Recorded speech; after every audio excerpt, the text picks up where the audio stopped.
Sejam muito bem-vindos. Hoje, um profissional que eu super admiro, meu amigo, grande Dr. Rogério Nicoraci. Ele é mestre, doutor em reabilitação pela USP de Ribeirão Preto.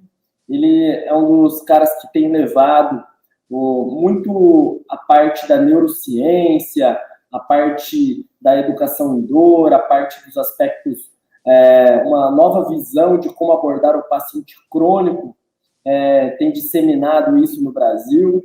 Então, queria primeiro te agradecer, agradecer o seu aceite de prontidão aqui mais uma vez. Acho que é a 30ª live que nós fazemos juntos. Então, eu queria super agradecer. É um prazer estar aqui batendo esse papo com você, aqui no YouTube, né? Então, vamos lá. Por favor, queria que você primeiro aí contasse para a gente como é que você chegou até começar a trabalhar com paciente com dor crônica. Eu sei que você não trabalha só com dor crônica de coluna, da coluna vertebral, que é o nosso tema aqui, até por conta da escoliose, mas como é que você chegou a trabalhar com paciente mais de dor crônica? Rodrigo, boa noite. Boa noite, pessoal que assiste. Eu comecei a trabalhar com dor crônica quando eu ainda era um profissional extremamente biomecânico. Biomecânico voltado a tentar enxergar o movimento e tudo aquilo que está envolvido com o movimento do corpo, as forças, as alavancas, a musculatura que está envolvida, e na busca de tentar melhorar essa biomecânica do corpo humano, pensando que uma biomecânica fora do padrão usual seria algo prejudicial. Durante essa minha jornada de tentar arrumar isso e tratar os meus pacientes, tentando colocá-los dentro de um padrão usual, eu fui percebendo que alguns pacientes, apesar de todo o esforço, de todo o conhecimento nessa área e de todo o dinheiro envolvido para conseguir tratá-lo, porque eu trabalhei uma boa parte da minha vida conectado a clubes de futebol profissional, então a gente tem muita tecnologia à disposição, muita ciência à disposição, e mesmo assim eu perdia atletas para a dor, para a desconfiança de conseguir fazer seus movimentos, tentava tratar aquela lesão local, e mesmo tratando e melhorando aquela lesão local em relação à sua estrutura, né, aquela lesão se regenerando, ou diminuindo, ou cicatrizando, ou se curando, mesmo assim, uma parte das pessoas mantinha um quadro de queixas, apesar dessas melhoras, ou apesar da remissão daquele quadro tecidual. E foi isso que me despertou procurar os porquês que isso acontecia. E foi aí que eu fui entendendo que a dor, ela não tem uma conexão direta só com esse estado dos tecidos, como eles se encontram. E foi assim que eu fui desenvolvendo, trazendo essa parte da ciência que estuda isso para dentro da minha prática clínica, e junto com a minha preferência e com a minha experiência de como tirar essa ciência ali do livro, do papel, transpor para o meu paciente a minha maneira de como eu entendo essa ciência, e isso tem me ajudado muito a entender o sofrimento que está relacionado com o nosso aparelho locomotor, tanto nos movimentos quanto na sustentação do corpo, que aí envolve também essa dor e esse sofrimento nas desordens de coluna. Tem muita gente que acaba chegando aqui e nem sabe se tem muito um desvio na coluna, mas acha que tem um problema de coluna, que na verdade a sua dor está relacionada a esse problema postural, a esse problema de coluna.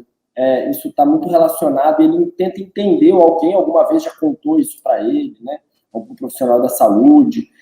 Isso é muito comum na sua prática clínica, você ter pacientes que chegam para você já com um pré-diagnóstico ali da onde vem a dor dele, o que está acontecendo com ele. Isso é comum no seu dia a dia, e a escoliose, ela também é um desses nomes que são vilões, que são taxados ali para o paciente. A partir do momento que ela tem aquele diagnóstico de escoliose, parece que o universo todo olha para ele e fala, nossa, mas dói a sua coluna? Isso chega no seu consultório? Chega muito, porque é a cultura da avaliação, é o paradigma que hoje a gente vive de ainda uma boa parte dos nossos profissionais de saúde, seja ele de qual especialidade for, de ainda enxergar apenas para a questão estrutural que está acontecendo, né? E na escoliose é um caso muito peculiar, porque realmente você tem uma alteração estrutural naquela coluna verdadeira. E essa alteração estrutural verdadeira, ela é progressiva. Só que mesmo ela sendo uma alteração estrutural verdadeira e progressiva, ela não necessariamente precisa ser grave. E aí você sabe melhor do que eu quantas pessoas que estão envolvidas com que convivem com esse problema, com essa desordem da escoliose, que são casos graves, e quando eu digo grave, são casos que remetem ao risco de vida, né, a uma malignidade. Não são todos, aliás, podem ser a minoria, a esmagadora minoria. O que acontece por elas ter um caráter estrutural muito claro envolvido, então eu tenho um desvio na coluna, e esse desvio, na maioria das vezes, vai ser progressivo até um certo ponto, valendo também da própria biologia do corpo, o quanto que vai evoluir, valendo do ambiente também, como esse corpo vai interagir, e valendo do tratamento também que vai ser inserido, se aquilo vai progredir muito, ou vai progredir pouco, ou vai regredir. Então são esses fatores que estão envolvidos, mas de posse dessas informações de que é uma alteração estrutural e que vai ser progressiva, tem se enraizado a cultura de que somente essa alteração de estrutura que acontece na coluna é a causa cabal do possível sofrimento que aquele corpo tem. Quando, na verdade, nenhum tipo de alteração estrutural no nosso corpo, seja uma artrose que você tem, seja uma tendinite que você tenha, nenhum tipo de alteração na estrutura do corpo, ela é a causa de 100% da sua percepção dolorosa ou de sofrimento. Porque muitas Hernia de vezes... disco, né? Hernia de disco é o vilão, né? Exato. Todo mundo fala que tem hernia de disco. Exato, e como que a gente percebe isso? Quando a maioria das pessoas tem o problema e a maioria delas não tem dor. Há uma boa parcela da população que tem algum desvio na coluna que nunca foi diagnosticado e elas não têm dor. Nós diagnosticamos aqueles que acabam progredindo, e por isso há a procura médica. Ou então nós diagnosticamos algum tipo de alteração do padrão usual da coluna, quando por algum outro motivo essa pessoa vai fazer um raio-x. Teve uma queda, tá com uma dor aqui, provavelmente quebrou uma costela, aí acaba vendo que ele pode ter um desvio leve da coluna que parou por ali, né? Se for um adulto já. Então é muito comum essa ligação, mas a dor, esse sofrimento, ele muitas vezes não está relacionado à dor. Os pacientes com escoliose muitas vezes não têm dor, né? Principalmente aqueles que entram num bom tratamento. Mas dor é uma forma de sofrimento. Então, o sofrimento do corpo, ele também acaba interagindo com fatores que são da esfera mental, dessa parte cognitiva e psíquica, e também da esfera cerebral do ponto de vista do funcionamento do cérebro.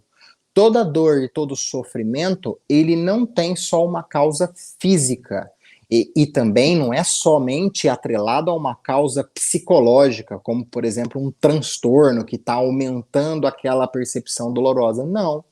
Uma criança com escoliose, que às vezes está dormindo pouco, ou que está com alguma dificuldade escolar, tudo isso são cargas de estresse relacionadas a hábitos do dia a dia. E esses hábitos do dia a dia que estão desregrados para aquela criança, para aquele adolescente, eles podem incrementar, amplificar aquela resposta de sofrimento, que pode ser somente um sofrimento físico, um fardo, ou mesmo uma percepção de dor. O que nos mostra que, apesar desta alteração estrutural que a escoliose desenvolve, e que vai ser tratada, e que demora um tempo, meses e até anos para a gente conseguir resolver, todos esses outros fatores que ajudam a aumentar essa percepção de sofrimento podem ser trabalhados também, para que enquanto essa estrutura vai sendo tratada, nós consigamos diminuir esses gatilhos e dar um pouco mais de plenitude para aquela criança, abordando outros gatilhos e fatores que possam estar amplificando esses sintomas. Então eu posso, numa avaliação, que eu sei que é uma avaliação que você faz, eu posso entender que essa criança tem um sono não revigorante, eu posso entender que essa criança, esse adolescente tem um conflito com os pais, eu posso entender que essa criança tem maus hábitos de vida e de costumes, eu posso entender que essa criança está tendo uma informação equivocada sobre o que ele tem, criou-se ali um catastrofismo de que essa escoliose é o fim do mundo, pessoas morrem por escoliose, né? O que não é verdade, que essa métrica seja verdadeira, e isso cria na pessoa um medo, e esse medo nos deixa mais sensíveis a sentir dor e sofrimento. E eu, como fisioterapeuta, não preciso ser um psicólogo, porque eu não vou tratar essas coisas. Mas eu vou apresentar para o paciente, para o seu cuidador, para o seu responsável, tudo que além do físico possa estar interferindo, para que eles manejam isso com um profissional adequado, se não for da minha área, aquilo que ele apresenta, ou façam um automanejo. Então, melhorar a alimentação, ele pode procurar um nutrólogo, um nutricionista, ou se automanejar. O sono, mesma coisa. Essa parte desse estresse mental, procurar o psicólogo ou melhorar os hábitos de vida, enfim. É uma forma de nós entendermos que a dor, e isso é o que a ciência nos mostra hoje, vai além do estado dos tecidos no nosso corpo, no caso, o estado que está aquela coluna. Você acha que o profissional da saúde, e aí eu vou englobar todos os profissionais de saúde, nós fisioterapeutas, que por um acaso nós estamos falando de dor aqui, somos 2 fisioterapeutas, mas a dor ela é tratada por diversas áreas, né? Como você citou, o psicólogo, o médico, muitas vezes o profissional da educação física, que faz algum tipo de exercício com ela, e aí a gente pode ir além, extrapolando algumas outras áreas, mas nessas mais focadinhas aqui no nosso tema de hoje, você acha que o profissional da saúde, ele não está olhando, ele não está tendo um raciocínio clínico adequado no que a ciência tem falado com relação às possíveis causas que podem ser esses disparadores para a dor na coluna? Você acha que, então, é o raciocínio que está um pouco equivocado, porque o paciente já chega, a família já chega com essas informações de que a escoliose ela vai causar mais dor, obrigatoriamente ela tem que doer. Quando você mostra um raio-x, né, eu no meu caso, às vezes eu mostro o que eu faço para as pessoas, a gente trabalha com pessoas que têm escoliose, né, que é um desvio, uma alteração da coluna. A primeira coisa que a pessoa fala, nossa, mas isso deve doer muito, né? Então, assim, isso está um pouco inserido ali no inconsciente da população, pela mídia, pelos profissionais da saúde, não sei de onde veio, mas isso está. Você acha que o profissional da saúde, então, não está tendo um raciocínio clínico adequado para cuidar dessas crianças, que quem tem escoliose já tem uma prevalência maior de dor do que as crianças sem escoliose, os adultos ainda mais? O que você acha sobre isso? Eu acho que nós podemos melhorar o nosso modelo de condução clínica. Hoje, uma parte dos profissionais ainda é muito enraizado no modelo de condução que nós chamamos de biomédico. Esse modelo de condução biomédico, só para esclarecer para quem assiste, não é da área, ele é um modelo que considera de que os problemas que estão ali no nosso corpo, existe uma causa local que o surgem, e normalmente essa causa local é ou por um agente externo, ou por uma alteração aleatória que aconteceu dentro do corpo ali naquela fisiologia.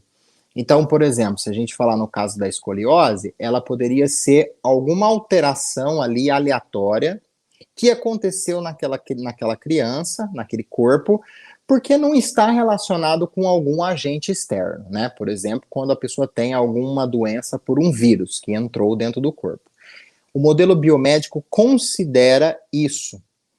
E esse modelo biomédico responde a 95% das desordens e das doenças para ele funciona, né? Então ele é um modelo desenvolvido há muito tempo de condução desse raciocínio clínico. Ele considera a pessoa que está com aquele problema como um agente passivo, então não é culpa dela o que acontece, e nós temos que arrumar algum intermediário, que é um remédio, que é um tratamento, para tentar melhorá-la. Esse é o modelo de condução biomédica. Bio, porque vai considerar apenas a biologia, né? E o médica não quer dizer que só médicos que usam, né? Nas ciências médicas é que usa, que inclui fisioterapeutas, psicólogos, nutricionistas, enfim. Só que há um problema. Responde e nos ajuda com 95% dos problemas, mas há 5% dos problemas que escapam, que são aqueles em que o sofrimento ou a dor se mantém apesar da alteração estrutural estar se resolvendo, ou quando a gente entende que há uma alteração estrutural no tecido, essa alteração não tem características para responder por toda aquela sensação de dor e sofrimento. Por exemplo, um caso bem simples, foi o que você citou, uma hérnia de disco. Para 98% das hérnias de disco, das pessoas com dores na coluna, perdão, a maioria dos sinais que a gente crava, que esse modelo biomédico crava, é dizer de que é em virtude de uma hérnia discal que está ali, quando essa hérnia aparece no exame. Só que a hérnia é um sinal tecidual muito leve. Por que um sinal leve? Porque grande parte das pessoas sem dor e que tem hérnia, elas não evoluem para quadros de dor. E outro ponto que nos faz considerar a hérnia como um sinal leve, a maioria dessas hérnias, em torno de 90%, elas regridem, ou seja, elas retornam espontaneamente à sua conformação original. Hérnia é quando o disco da coluna escapa ali da sua zona, onde ele fica ali instalado entre as vértebras, e às vezes ele pode pinçar ali a raiz nervosa, e até quando pinça não é um caso grave, para 98% das dores. Então, até 90%, em 2 anos, essa hérnia volta para o lugar. Então, como que eu vou considerar um sinal cabal de que causa dor uma estrutura alterada que tem uma força pequena de ser a resposta para o 100% da dor? Então, o modelo biométrico de condução do raciocínio clínico foi lá e apontou a hérnia como a causa da dor. Mas aí as pessoas vão lá e tratam aquela hérnia, tentam tratar no local, fazer infiltração, tomar remédio, e a dor continua.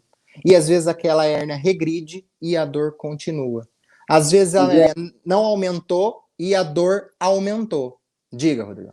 Poxa, tô rindo aqui, porque hoje eu fui ao banco na hora do almoço, e a primeira coisa que eu sentei assim, o cara veio e perguntou, o que você faz, né? Aí eu falei, sou fisioterapeuta. Ele falou assim, ó, primeira frase, eu tenho L1, L2, L3, L4, L5. Eu aqui lá dentro pensei, que bom, né? Isso é o nome que bom que você tem. Você imagina se tivesse vazio. Isso, foi o que eu pensei. Mas daí, em seguida, ele falou assim, eu não faço mais nada depois da minha vida, não faço mais exercício, não faço mais nada, e assim eu consigo viver bem, tendo todas essas hérnias na minha coluna. Eu falei que eu era fisioterapeuta, o cara contou a vida dele. Você imagina quando você fala sofrimento, imagina o sofrimento que esse cara, na verdade, não tem, Você falou o nome fisioterapeuta, médico, ortopedista, na cabeça desse cara vem o problema, que deve ser uma coisa que acompanha ele no decorrer da vida dele, né? E a primeira coisa foi, daí eu, assim, lógico, mas a primeira coisa eu falei, olha, não tem nada que o movimento não seja melhor remédio, tentei contornar algo de alguma maneira, mas olha, quando você falou de sofrimento, e agora você começou a falar da hérnia, veio esse moço no banco hoje, assim, na minha cabeça. Como isso está inserido mesmo, né? Como um diagnóstico, ele crava negativamente a vida das pessoas, né? Esse caso aqui que eu conheci em uns 5 minutos, a que mais marcou na conversa dele foi: eu parei de fazer as coisas que eu fazia. O que você acha de tudo isso? O que a ciência tem mostrado hoje em dia? Mostrou um outro lado, que ao invés da gente pensar só na biologia, que é esse modelo biomédico, para esses casos em que a estrutura não explica a causa daquele sofrimento como um todo, existiu uma outra vertente de pensamento clínico que considera não só o bio, mas também fatores psicológicos, sociais e culturais. Nossa, Rogério, mas nós vamos ter que fazer sociologia para entender o paciente? Não. Fatores sociais quer dizer como eu estou inserido na comunidade, como a minha comunidade entende o sofrimento. Eu posso estar inserido numa comunidade em que se autoflagelar é comum. Eu posso estar inserido numa crença religiosa em que a mutilação é comum. O judaísmo não faz a circuncisão dos jovens quando ele chega, se não me engano, aos 13 anos. Será que para quem não passa por esse processo e vai crescendo com a vivência, ele vai envelhecendo com aquele conhecimento de que isso é algo sagrado? Será que o sofrimento dessa pessoa não tem chance de ser mais controlado do que quem vai fazer uma circuncisão e não é dessa religião? Então, os hábitos, o estilo de vida, as crenças, e não são só religiosas, aquilo que eu creio em relação à minha coluna, por exemplo, se eu tenho uma escoliose, eu tenho que fazer menos movimento na coluna, porque senão ela quebra, ela é frágil. Isso tudo, além da biologia, amplifica o sinal de dor e sofrimento. E esse modelo que considera também o psicossocial e cultural veio para tentar entender, quando a estrutura não explica, existem outros fatores que estão amplificando. E te digo mais, até quando a estrutura explica, os outros fatores também estão interagindo. A gente não tem casos de pessoa com câncer terminal, alguns estão ali já desistiram da vida, e outros estão com câncer terminal e mudaram o foco, né? Mudaram o mindset para perceber o sofrimento de uma outra maneira. Então, a gente hoje tem que ter esse olhar que vai além da estrutura tecidual e principalmente, no seu caso, né, Rodrigo, que trabalha com escoliose, esse olhar é fundamental. Com certeza, com certeza. Isso é realmente bem intrigante, né? E é como que o paciente ele quer levar isso para a sua vida, né? Mas acho que a gente também está aqui hoje porque para poder ajudar, acho que o profissional da saúde também, né? O profissional da saúde, ele tem a responsabilidade naquilo que ele fala, né? Naquilo que ele implica para a vida daquele paciente. Então, acho que nós, como profissionais da saúde, a gente tem, de fato, essa responsabilidade de trilhar o melhor para aquele paciente. Por mais que hoje a gente tenha mudado, né? A gente sabe que a gente falou muita coisa lá atrás que hoje a gente entende que não é tão legal, né? Mesmo essas associações, as posições que você tem que dormir, que você tem que ficar, que você tem que fazer, o dia que você tem que sentar. Então, e a ciência não tem mostrado tanto essas relações, que isso podem ser causas das dores, dos problemas, as partes estruturais, né? Então, acho que a gente tem aqui também para mostrar para o profissional da saúde que existe uma outra visão, né? Então, Rogério, eu queria que você nos falasse, assim, tente nos eleger, então, o que causa dor na coluna. Tá? O que causa dor na coluna? eu sei que você está... Nós vamos supor aqui, isso vai variar de pessoa para pessoa, mas quais são os fatores que a ciência tem mostrado que eles têm mais relação com desenvolver a dor, e a gente pode até depois fazer um segundo passo, que é o que a gente acreditava lá atrás que fazia, e hoje a ciência tem falado que não causa tanta dor, tá? Deixa eu só ver. Voltou. Tá me vendo? Deu um apagãozinho. É que o meu telefone tocou. Então vamos lá, eu escutei sua pergunta como um todo. Eu vou fazer uma breve explicação do conceito de dor, porque nele vai nos ajudar muito, né? Primeiro que a dor ela é uma experiência. Se é uma experiência, é um ato de experimentar. Então, se é um ato de experimentar, você pode alterar essa percepção à medida em que você experimenta. O conceito da dor nos ajuda muito, né? O conceito que a ciência nos fala. Ela é uma experiência, então, um ato de experimentar, sensorial, porque a dor ela tem relação com os nossos receptores sensoriais, é por aí que a gente entra as informações. Uma experiência sensorial e emocional, porque tem relação com as nossas emoções. E é uma experiência sensorial e emocional aversiva, diferentemente do prazer, que é uma sensação sensorial e emocional agradável. A dor é uma sensação aversiva que pode estar conectada com uma lesão nos tecidos ou não. Ou pode estar conectado com uma potencial lesão. Então, talvez uma escoliose, uma coluna que está ali em S, ela é uma potencial lesão dos tecidos importante, só que nem tanto. Ela pode ser controlada. Mas se a dor está conectada a sensações e a emoções, ela está muito também intimamente ligada com a nossa memória.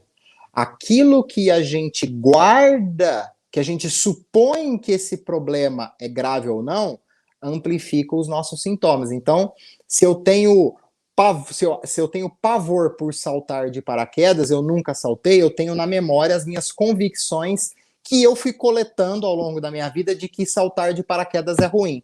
E aí eu vou chegar no avião ali na boca para saltar e vou travar, eu vou sentir sofrimento no meu corpo, um pavor, uma angústia, uma ansiedade, e aquilo tudo vai ser revertido no corpo. No caso da dor é a mesma coisa. A gente tem uma ideia prévia, uma crença de que problemas na coluna são coisas ruins, isso vai gerar uma alteração de emoções para o lado pessimista, vai juntar com o fato de eu enxergar aquela coluna em S, aquela alteração estrutural, eu tenho hábitos que vão facilitar essa minha angústia, por exemplo, eu durmo mal, meu sono não é revigorante, eu vou ficar mais estressado, e isso vai amplificar os sintomas. Então, basicamente, a gente tem aqui emoções, principalmente medo e ansiedade, atrelado junto com as alterações de tecido. Nós temos a memória modula tudo isso, porque eu tenho memórias boas, amenas, afetivas e memórias traumáticas, perturbadoras. Então, são dois pontos muito importantes, além do meu estilo de vida. Então, se eu fosse elencar, nós temos uma possível lesão dos tecidos ou uma alteração qualquer, que pode responder um pouco daquele sinal doloroso e de sofrimento. Tenho memórias que vão desencadear emoções boas ou ruins. E tenho hábitos e estilo de vida que também vão desencadear um sofrimento maior ou um sofrimento menor. Legal, maravilha, foi ótimo. E acho que respondeu a pergunta da Nath Medeiros, que essas pessoas podem estar relacionadas ao emocional, se as dores podem estar relacionadas à parte emocional. Acho que você acabou de responder isso de uma forma bem interessante. E eu queria deixar claro, qual que é o nome dela? Nath? Nath Medeiros, Nath, e uma coisa importante para a gente conversar com o nosso paciente é que quando a gente vai contando para ele de que dor e sofrimento vai além dos tecidos do corpo, ele pode nos questionar, mas a dor então é da minha cabeça? É psicológica? Porque às vezes os próprios profissionais de saúde, quando não encontram nada nos tecidos que respondam àquela dor, tem o costume, a mania, o vício, a cultura de dizer que aquela dor é psicológica. Ela tem um componente psicológico também, da mesma forma que aquela dor que vem de uma lesão aguda também tem. Então, ambas têm um componente psicológico envolvido que aumenta aumenta a aumentar ou a diminuir a percepção de sofrimento. Por exemplo, eu tenho um soldado treinado que levou um tiro de calibre 38 no ombro durante uma guerra. Esse é um cenário. O outro cenário, eu tenho um taxista de mesma idade que levou um tiro no ombro num assalto numa guerra, num assalto no centro urbano. Quem tem mais chance de desenvolver o sofrimento? Ou mais chance de lidar com esse sofrimento? Um foi treinado para lidar com o sofrimento. O outro não foi. E ambos têm a mesma lesão nos tecidos. Então, até a lesão aguda, aquela lesão real que acontece e que vai gerar uma cascata de eventos que vão disparar a dor, ela também tem um componente psicológico. Só que estilo de vida não é componente psicológico. Os hábitos de dormir, as nossas crenças, as nossas convicções não são alterações e transtornos psicológicos. Então a gente tem que ter muito cuidado para não ser muito simplista. Ser simples é a gente pegar só o que interessa. Ser simplista é a gente ser preguiçoso. E tentar linkar de que se a lesão no tecido é muito pequena, então essa dor é psicológica. Não, qualquer tipo de dor, com lesão grave nos tecidos ou não, tem um componente psicológico. Só que vai um pouco além e nós precisamos entender, cada paciente, quais são esses gatilhos. Legal. E aí, Rogério, se a gente for fazer um outro panorama, tá? Se eu fosse dividir o Rogério, o Rodrigo, lá mais ou menos a gente se formou mais ou menos parecido lá, né? 2006, 2005, foi? Você se formou? Foi, 2006. Porém, é igualzinho, eu também, 2006. O que a gente aprendeu e o que o profissional da saúde sabia em 2006? É claro que assim, a grande maioria deles, o que era falado que causa dor, que causa problema de coluna. Quais são as causas o que causa problema de coluna se a gente tivesse lá em 2006? Ou que você aprendeu isso, sei lá. Eu lembro que quando eu me formei, depois que eu fui trabalhar no HC, a gente tinha um programa lá muito legal, que era uma ação que a gente tinha, capitaneada pelo grande professor, Dr. Elton Defino, que dizia que a sua coluna é frágil. E era um título que hoje em dia talvez eu sugerisse para não usar, porque é um título bem capcioso. A ideia era muito boa e o título responde à ideia, porque era uma forma de conscientizar sobre o trauma raquimedular. E realmente a coluna é frágil para esses acidentes de alta energia. Ela realmente é frágil. Só que isso podia enraizar na população uma cultura de que a coluna é frágil para tudo, quando na verdade ela suporta cargas desde que ela seja treinada. O que ela talvez não vai suportar é uma carga de alta energia de maneira abrupta, como num trauma raquimedular, que você vai pular de um riacho e bate a cabeça no fundo, num tronco de árvore ou no fundo de uma piscina. Então isso é um trauma de alta energia que uma perna fica frágil, uma coluna fica frágil, né? Costelas, o nosso crânio é frágil. Então eu talvez sugeriria mudar um pouco esse tema, mas quando eu me formei, a ideia da dor crônica era somente aquela de que passou dos 3 meses, é uma dor crônica, precisamos entender os medicamentos que vão auxiliar esses pacientes e esse paciente tem que ir para um psicólogo. Hoje em dia, esse conceito acabou não caindo por terra, porque a cultura ainda são a maioria dos recém-formados, né, dos graduandos, de entender dessa maneira. Mas, por sorte, vem sendo disseminada essa ideia de pensarmos na dor, no sofrimento, na lesão, de forma que vá além desse estado dos tecidos do corpo. Então, hoje a gente encontra as redes sociais, a internet, como uma fonte para o bem, mas também para o mal, mas para o mal sempre vai ser, então a gente pode aproveitar ela para o bem, para disseminar esse conhecimento para esses profissionais recém-formados que não tiveram isso na faculdade. Ainda é uma abordagem muito incipiente, que está engatinhando porque há barreiras culturais para a gente perder um tempo, na verdade, ganhar um tempo com esses alunos para explicá-lo de uma maneira que, quando ele for atender um paciente, ele não caia no risco de dizer que se não encontrou nada nos tecidos, então a sua dor é psicológica. Toda dor tem um componente psicológico.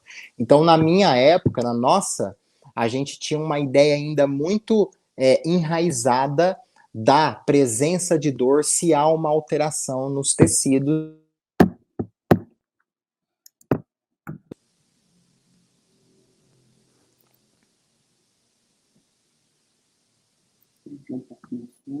Voltou?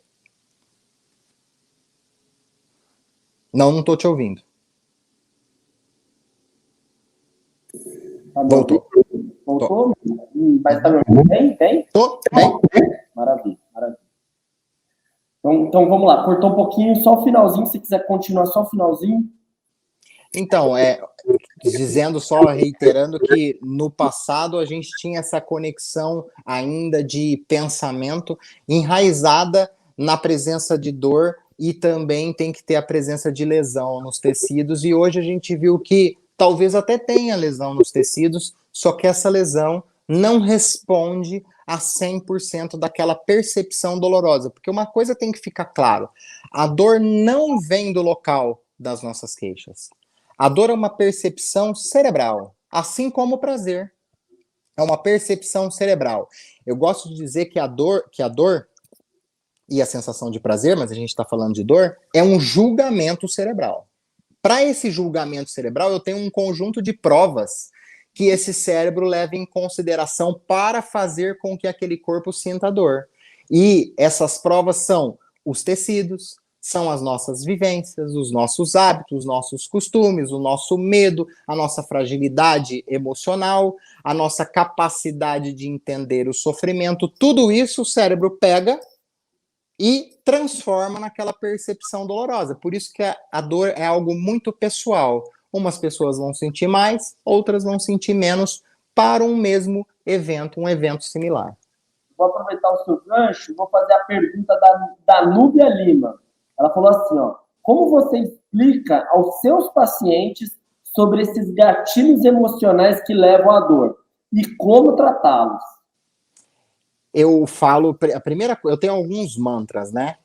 Que são mantras universais para eu tratar todos os pacientes. Então, primeiro que fica anotado aqui na minha casa é que a sua dor é real e eu acredito em você, porque ele já pode vir desamparado de outros profissionais dizendo que aquela dor é psicológica. E quando ele diz que é psicológica, a sensação dessa comunicação violenta é o paciente entender que eu estou inventando aquela dor, porque os meus tecidos não dão sinal de que produzem tudo aquilo de sofrimento.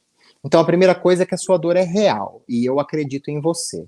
A segunda é essa explicação do julgamento cerebral. Tirar a ideia do meu paciente, aí eu tenho que saber como falar, internalizar essa mensagem com a linguagem adequada. Eu posso estar falando para uma senhorinha menos letrada de 60 anos, ou posso estar falando isso para um médico. Então, eu tenho que adequar a minha linguagem, né? Então, ele precisa entender que a dor é um julgamento cerebral. E um outro ponto, eu gosto muito de fazer analogias. Então, se eu pego uma senhorinha e na coleta da história ela me fala que é muito religiosa, então eu faço o caminho inverso. Eu falo para ela, quando a senhora vai na igreja, ou a senhora vai no seu templo, ali, né, no seu templo evangélico, seja lá o que for, quando você entra, qual que é a sensação que você tem? Ela fala, nossa, eu parece que estou no outro mundo. Ela vai dar uma explicação de prazer. Ela vai dar uma explicação de conforto. E aí eu pergunto para ela, você precisou tocar em alguma coisa? Você precisou sentir alguma coisa? Alguém precisou encostar em você, como numa massagem, para você perceber aquela sensação de prazer? Ela vai falar que provavelmente não, né? Ela só simplesmente entrou na igreja, essa foi a minha pergunta. E aí eu devolvo então. Você teve uma sensação prazerosa sem precisar de alterar os seus tecidos do corpo. Porque foi um julgamento daqui, que ele buscou nas memórias o que representa aquele lugar. Então ele olhou aquele lugar, sentiu aquele lugar, ouviu aquele lugar, foi lá buscar nas memórias, ele acessou as suas emoções relacionadas àquilo, aquelas convicções que você tem de lá, ele percebeu os seus hábitos, como eles estão relacionados com aquilo, e julgou que era algo que precisava ser emanado prazer. Não precisou ter nenhuma alteração de tecido, Diferentemente de quando você ganha uma massagem, que aí você está ali com aqueles movimentos no corpo, o teu cérebro também vai acessar as memórias, perceber o que é aquilo, vai olhar seus hábitos, a sua capacidade de sentir prazer e vai devolver como prazer. E aí eu falo para ela do inverso, então, se para você sentir prazer, você nem precisou ser tocada, você acha que para você sentir toda a sua dor precisa de uma alteração no seu corpo tão importante? Sendo que há pessoas, e eu garanto para você, e às vezes você até já conheceu, de que tem algum sofrimento nos tecidos e que suportam bem as dores. Você não tem aquela nenhuma senhorinha, nenhuma amiga de que reclama daquele joelho, mas continua tocando a vida? Porque quando ela está tocando ali, eu tenho certeza que aquela sensação é atenuada, porque ela consegue cumprir os movimentos do seu corpo. Então é um jogo, é uma negociação, e eu falo que o fisioterapeuta tem que fazer cursos de negociação, porque eu tenho que quebrar crenças do paciente que são infundadas e colocar a ciência que eu sei na linguagem dele, para ele entender. Então eu tenho que negociar. Negociar, capacidade de vencer uma negociação é o quanto você pergunta e encurrala o outro, né? Então você viu que eu vou só perguntando, para no final falar, precisou ter alguma alteração no seu corpo? Então eu negocio com o meu paciente e vou dando as armas para que ele entenda e no final ele não tenha escapatória, que eu consiga enraizar aquela mensagem real. E é por isso que muito guru e muita seita, né? O charlatanismo envolve uma oratória muito boa, uma capacidade de negociação muito boa, só que para fins criminosos, né? Porque a pessoa tem a capacidade de mudar a mente e direcionar o pensamento da pessoa, só que para algo ruim. E nós, como profissionais de saúde, temos a obrigação de direcionarmos para aquilo que a ciência nos mostra em prol do entendimento e do alívio das queixas desse paciente. Então a gente tem que negociar e eu tenho que fazê-lo entender dessa forma. É tentativa e erro para quem não está acostumado. Eu digo sempre assim, você já trata de uma maneira sem utilizar essas ferramentas que podem te ajudar o seu paciente a entender. Se você começar a tentar inseri-las, começar a tentar coletar a história do paciente, entender se ele tem um bom sono, entender se ele tem conflitos interpessoais com o filho, com família, entender como é que é a dieta dele, será que ele tem uma relação de sofrimento, gatilhos mais frágeis, ele tem uma ansiedade aumentada, esse paciente está com dificuldade de fazer certos movimentos pelo medo, aí você começa a pegar alguns desses fatores e tenta mostrar para o paciente e destrinchar, e assim, tentando e errando, a gente vai melhorando a nossa capacidade de fazê-lo entender. Rogério, eu queria dar um abraço, assim, pessoalmente, pena que o Covid não faz, a gente demorou para a gente se ver aí, assim, ó, tá todo mundo aqui escrevendo, por favor, então vou fazer um apelo, 2 apelos. Primeiro, se você conhece alguém que sofre de dor e não quer dar o link, compre o livro e manda entregar para essa pessoa como presente. Esse meu livro também é para isso, para quem eu tenho dar um livro aqui para uma pessoa, que eu sei que ela precisa e vai se beneficiar muito, mesmo que a dor dela não seja uma dor musculoesquelética. E outra coisa, eu queria que você desse um like nesse vídeo e que você encaminhasse ele para essa pessoa aí que você acha que pode se beneficiar. Se você não conhece ninguém, mas conhece um profissional que vai propagar essa informação de qualidade e vai fazer os seus pacientes melhorar cada vez mais, aí é mais legal ainda. É isso, o Rogério e eu estamos aqui, né, nessa área da fisioterapia para tentar ajudar também os profissionais da nossa área a melhorarem, a ser cada vez mais, cada vez levar melhor qualidade para os seus clientes, para os seus pacientes. Então, faça isso, dá um like, manda, porque esse bate-papo aqui, essa aula, esse show que o Rogério fez para a gente, não só vai ajudar o profissional da saúde, mas vai ajudar quem aí está sofrendo de dor e acha que está no final não tem solução, não vê uma luz no final do túnel. E tem, né, Rogério?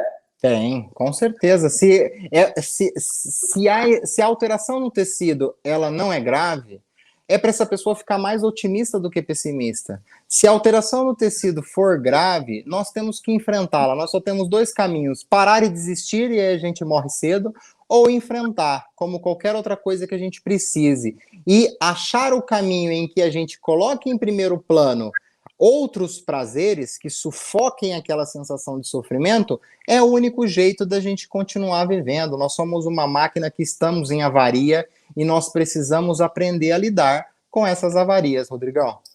Legal. Então tá bom. Fiquem bem. Boa noite para vocês. Boa noite. Abraço, gente. Até mais.